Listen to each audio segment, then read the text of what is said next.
Quiero daros las buenas tardes primero, la bienvenida y siempre en nombre del Ateneo de Granada que presido, vamos a iniciar esta tercera sesión del ciclo Textos en la Encrucijada Debate, que ya iniciamos en el mes de marzo pasado y que está en nuestra intención continuar a lo largo del año.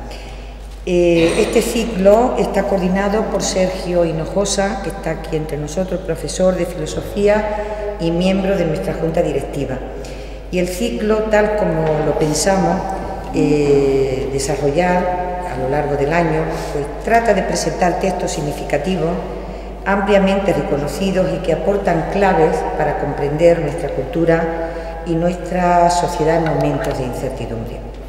El texto que hoy tratamos, que presentamos aquí, Los cínicos no sirven para este oficio, sobre el buen periodismo, del autor polaco Ryszard Kapuscinski, es especialmente significativo.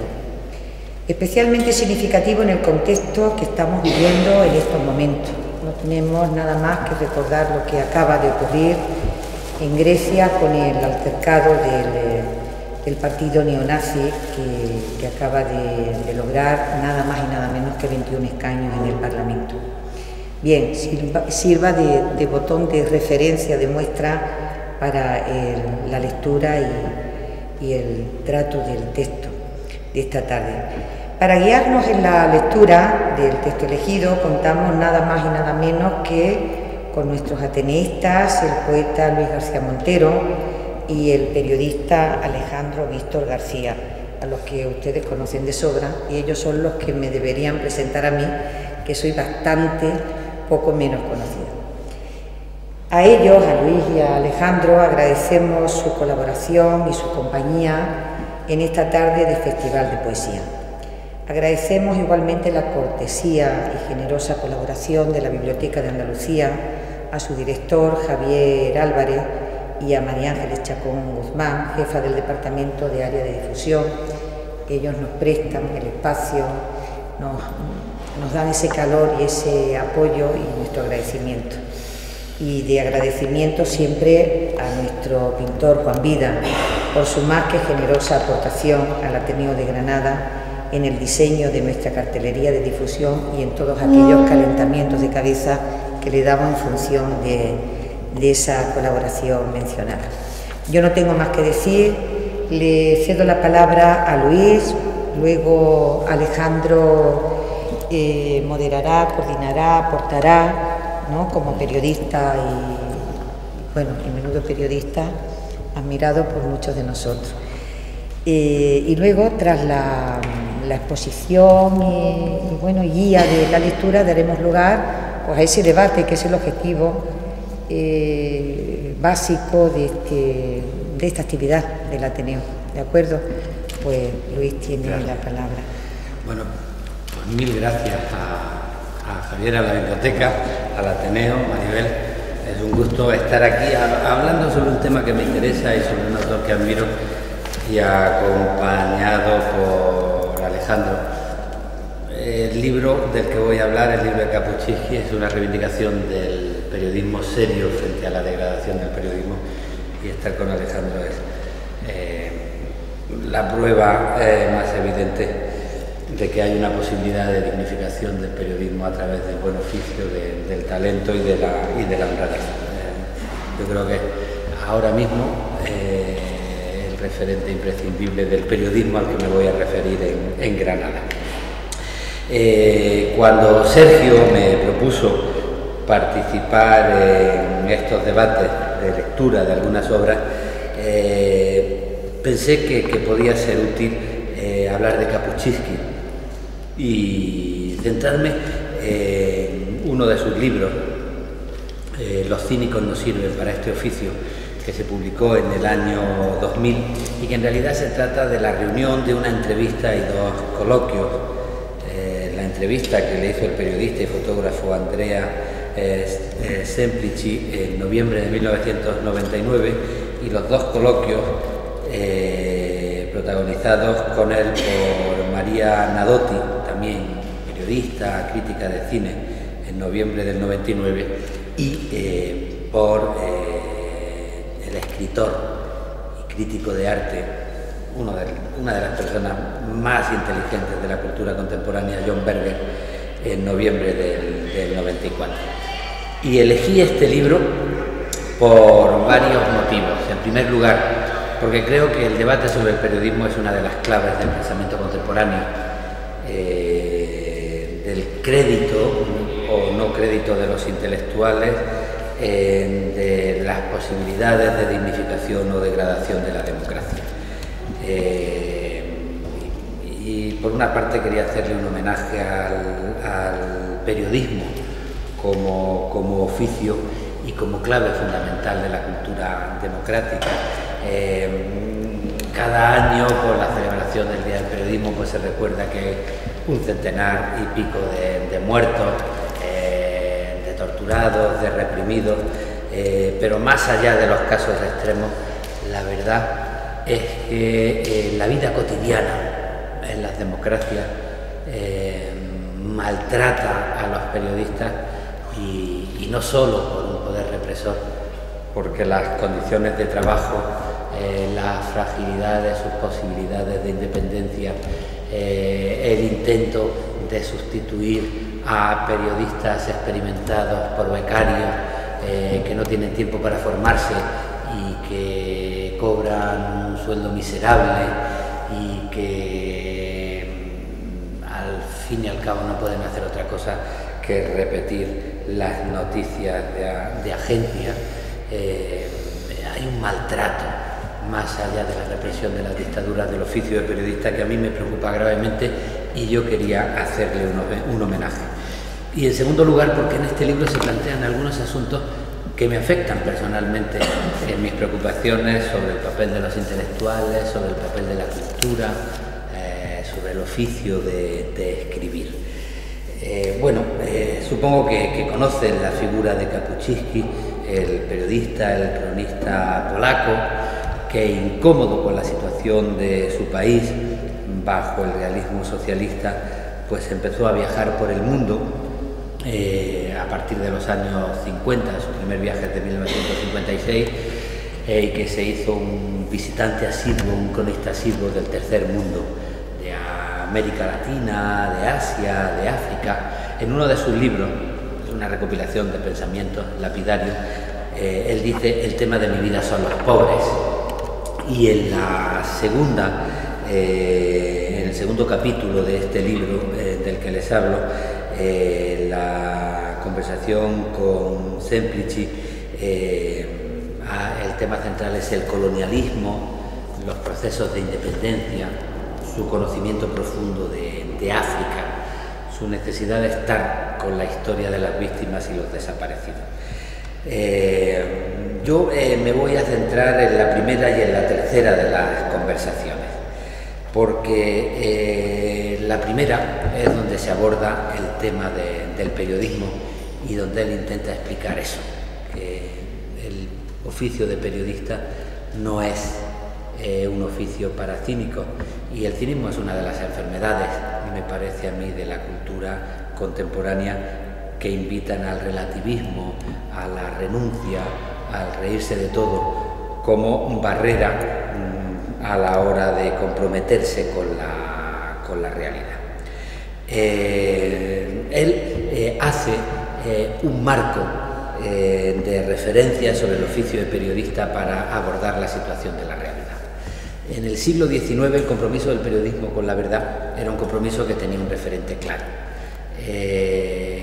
Los periódicos pertenecían a partidos con intereses políticos y el periodista bien podía intentar en las medidas de sus posibilidades defender la independencia de la información frente a los intereses del partido, y la cuestión estaba entre la verdad y los partidos.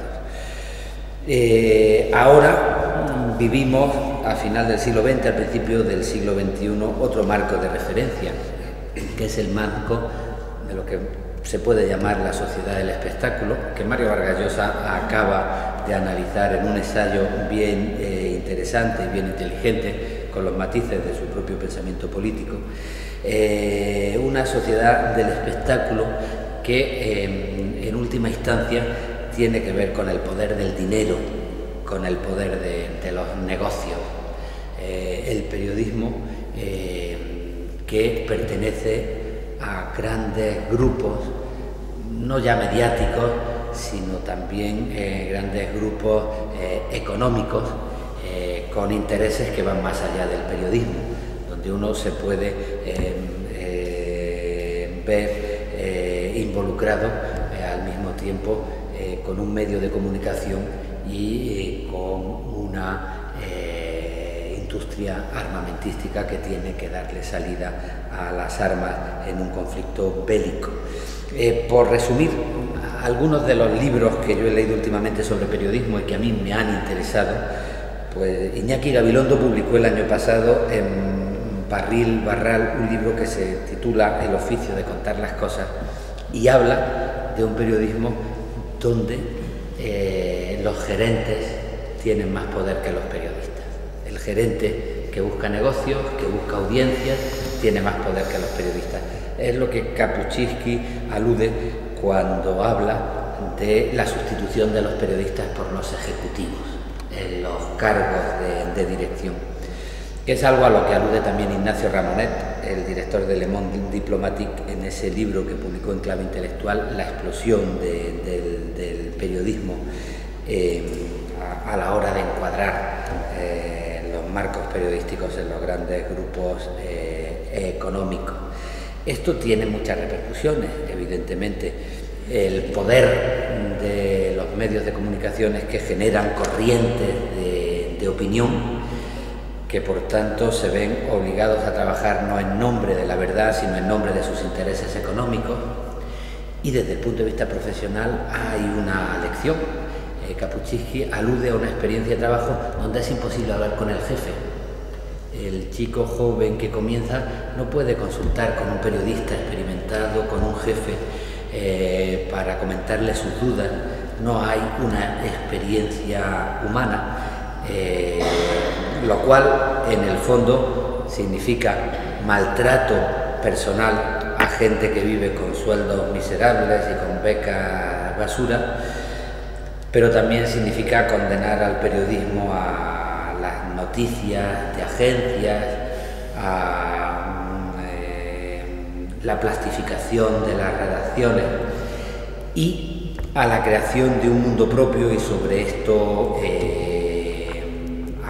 volveré después, porque una de las consecuencias ideológicas de este marco que establece Kapuscinski es la desconexión de la realidad, la sustitución de la experiencia real por las realidades virtuales que crean los poderes mediáticos, sobre todo la televisión y la radio, dice él.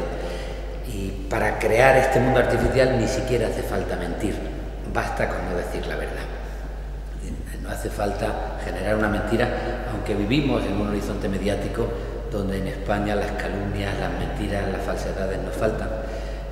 Pero no hace falta ni siquiera mentir, simplemente a la hora de organizar un titular, una primera página, la mirada hacia donde se enfoca la realidad, pues basta con mirar hacia un sitio en vez de a otro, con darle protagonismo a una cosa en vez de a otra, pues va creando la realidad virtual que le interesa a los grupos de interés, a los poderes financieros, sacrificando la información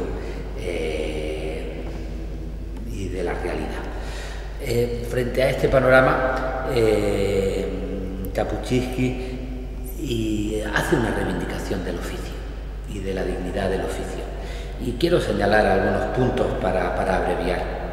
Por ejemplo, él dice: las nuevas tecnologías ayudan, pero no pueden sustituir el oficio, que es algo a lo que alude también Iñaki Gabilondo en su libro. Las nuevas tecnologías son un instrumento, pero no pueden sustituir al oficio del periodista, a la persona capaz de comprometerse con la información, con la organización y jerarquización de la noticia y con la interpretación de la realidad. Segunda idea que está presente en este libro y en otros de los muchos libros y de las crónicas de Kapuscinski es que para juzgar hace falta estar allí. Es decir, que, claro, él es un cronista, y un cronista de guerra, y y un cronista de conflicto. El compromiso del cronista es estar allí, y si va a hablar de la guerra, sentir el rumor de las bombas y mirar a los ojos a la gente que está en conflicto. Uno de sus libros se titula con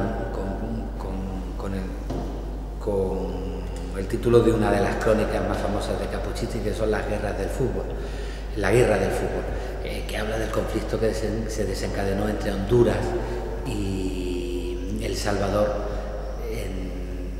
desatado por uno de los partidos de clasificación para el Mundial de México de 1970, que fue uno de los mundiales más limpios que hubo. No hubo ni un expulsado a lo largo del mundial. Fue el mundial de Pelé, de Beckenbauer, de Müller, una maravilla. Y sin embargo, en el partido de clasificación entre Honduras y El Salvador, pues estallaron todas las tensiones que estaba habiendo por culpa de las reformas agrarias entre El Salvador y Honduras.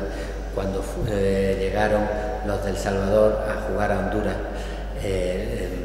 no tuvieron otra ocurrencia los aficionados que rodear el hotel donde estaban concentrados los jugadores de El Salvador y organizaron una tamborrada y una cacerolada para no dejarlos dormir. Y aparecieron al día siguiente en el campo, destrozados, sin dormir, muertos de sueño. Ganó Honduras. Pero claro, la recepción que se preparó en El Salvador a la selección de Honduras fue tremenda. Tuvieron que salir jugadores después de dejarse perder por 3-0 en tanques, porque la afición quería matarlo, porque además una chica de El Salvador, que no pudo resistir la humillación, se había suicidado y se organizó un grandísimo entierro con cortejo oficial, con asistencia del presidente, etcétera, etcétera, etcétera. Todo esto lo cuenta Cappuccini, pero me estoy refiriendo a eso en la crónica de la guerra del fútbol, porque él estaba en México y un periodista de tradición mexicano le dijo: aquí va a haber una guerra. Y entonces él dijo: pues voy a ir allí. Y estuvo en El Salvador hasta que empezaron, y en Honduras hasta que empezaron a caer las bombas. Y él dice: para juzgar hay que estar allí, hay que hablar con la gente, hay que mezclar la propia experiencia con la realidad para saber de lo que se está hablando. Y eso me parece importante, porque está enlazado con otro tema fundamental, el de la objetividad. Estar allí no significa creer que uno va a contar objetivamente lo que ocurre. La objetividad radical es imposible, pero muchas veces esa conciencia invita a la renuncia. Bueno, como todo es una interpretación, pues yo renuncio y no me siento responsable. Cappuccini lo que defiende es otra cosa, precisamente la imposibilidad de una mirada objetiva nos debe llenar de responsabilidad para intentar ser lo más veraces posible, para convertir el periodismo en un ejercicio de conocimiento, dejarse llevar poco por las fascinaciones personales y convertirlo en algo lo máximo objetivo posible, aún sabiendo que la objetividad total es imposible. Es lo que él alude aquí como profundización del conocimiento. Él es historiador de formación y cuando tiene que tratar algún tema, pues se documenta, conoce la historia, intenta conocer la realidad, pero a través de no solo del estar allí, sino de un esfuerzo de conocimiento. Hay otro tema que a mí me parece importante. Él dice que es conveniente que los buenos periodistas no consideren el oficio como un medio para hacerse ricos. Bueno, es lo que hay que recordar a muchos periodistas que se han convertido en ejecutivos y que han traicionado el oficio de la independencia periodística por los fondos de inversión y las especulaciones en la bolsa, y eso me parece importante también. Y en ese ejercicio de no querer hacerse rico, destaca algo que para mí es muy importante y que yo reivindico en cualquier profesión, porque vivimos en una época de tecnocracias, de creer que la técnica es suficiente. Bueno, Me parece que los oficios son el mayor espacio de compromiso con la sociedad, de socialización con la sociedad, y el oficio bien hecho es el mayor compromiso, y en ese sentido caer en la tecnocracia es un error.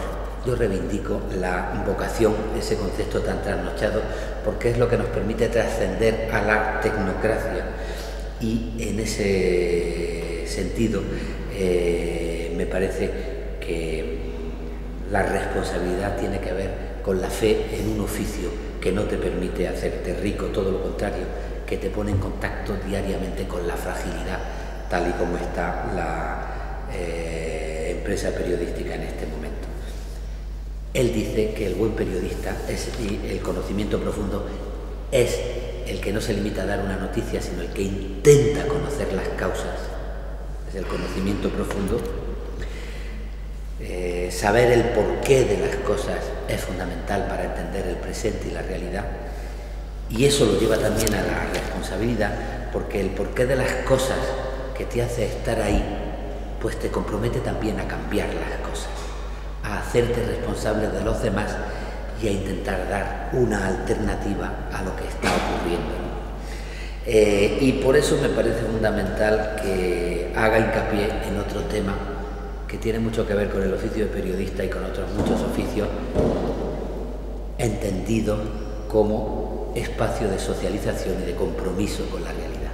Dice Kapuscinski que la primera cualidad para ser buen periodista es ser buena persona, en el sentido de conmoverte con las víctimas, de intentar conocer para reparar la injusticia y de no caer en la indiferencia.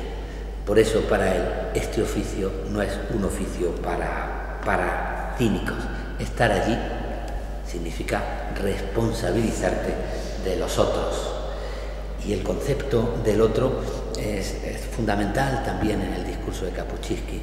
Hay otro de sus libros que se titula El encuentro con el otro, que justifica mucho su conocimiento de África, su seguimiento de los procesos de independencia, su lucha contra la colonización y el imperialismo, y la necesidad de estar entre los otros, no queriendo ocupar su lugar, siendo consciente de las diferencias, pero intentando ser uno más a la hora de informar sobre las realidades. En este sentido, pues algunos de sus libros sobre lugares marginales, pues le dedica muchas páginas al lugar donde él vive, porque él se mete entre la población de la que quiere hablar, y te está contando lo que ocurre, pero te están contando también cómo está en una casa donde roban diariamente o donde lo miran como un apestado. Bueno, al hilo de esto quiero plantear algunos temas que se destacan especialmente en la discusión con John Berger, que es un escritor realmente admirable. El primer tema que quiero destacar es el tema del anonimato, porque me parece que Kapuscinski alude a un problema serio en el debate contemporáneo cuando dice el sacrificio de nosotros mismos. Y no creo que esté aludiendo a una idea cristiana, el sacrificio, hay que sacrificarnos para hacer el bien, sino con una interpelación al concepto de identidad. Él cree que un buen periodista, al hacer una crónica, tiene que jugar con el anonimato. Si va de estrella, va a imponerle una forma de relación al informante, una forma de respuesta a la persona con la que está hablando. Ser uno más, viajar en autobús, permite que surja la verdad de la palabra frente a las convenciones del estrellato. Y por eso conocer al otro significa también esforzarse en borrar un poco la propia identidad. A mí este tema me interesa porque es una clave del hecho de la lectura. Si nosotros cuando leemos un libro descubrimos nuestro propio rostro en el argumento de un libro, es porque el autor no solo ha aprendido a decir, sino también porque ha aprendido a borrarse. Si yo escribo un poema de amor y me meto con mi yo biográfico por completo y meto a mi novia o a mi mujer por completo, lleno tanto el espacio del poema que no dejo lugar para que el lector entre con su amor o entre con la persona a la que quiere. Y en ese sentido, la transformación del yo biográfico en un personaje literario es una invitación al diálogo. No solo hablas de ti, sino que te borras lo suficiente como para dejar huecos para que entre el otro. Y el hecho literario es un hecho compartido de diálogo entre el autor y el lector, donde es tan importante lo que uno propone como la apropiación del lector, que tiene una participación activa frente a la cultura del espectáculo, que es una cultura cómoda, pasiva. La lectura invita a la participación, al hecho cultural como hecho de diálogo, al hecho periodístico como hecho de diálogo con el otro. Y eso me parece que es un tema importante. Yo por eso mantengo que la lectura es uno de los grandes símbolos, de las grandes metáforas del contrato social. La modernidad se basa en un contrato social, es la metáfora que fundó la modernidad, la capacidad de equilibrar nuestros intereses privados para organizar democráticamente nuestra convivencia en un espacio público. Es el diálogo de los intereses privados entre sí para crear un espacio de convivencia. Para mí, más que el último invento tecnológico, la lectura es el espacio público donde un lector y un autor son capaces de crear un entendimiento común. Y digo entendimiento porque no existe la comunicación perfecta, como no existe la objetividad perfecta. Carlos Castilla de Espino, en su teoría de la comunicación, hablaba de que entre el silencio y la comunicación perfecta está el entendimiento, el esfuerzo de llegar a un territorio donde sea posible el diálogo. Las interpretaciones objetivas no existen, pero entre una interpretación y una mentira sí hay mucha diferencia. Entre una interpretación de un problema concreto y un empeño en decir que los socialistas pusieron las bombas de Atocha para ganar las elecciones de 2004, pues hay muchas diferencias. Entonces, entre una calumnia, una mentira mantenida y una opinión política hay muchas diferencias, y eso afecta realmente a buena parte de la salud del periodismo. Bueno, pues yo creo que el anonimato, como necesidad de borrar un poco la propia identidad, de no intentar imponérsela al otro para hacer posible un espacio de diálogo, es una de las grandes metáforas del contrato social, donde los intereses privados se borran para dar espacio público al diálogo.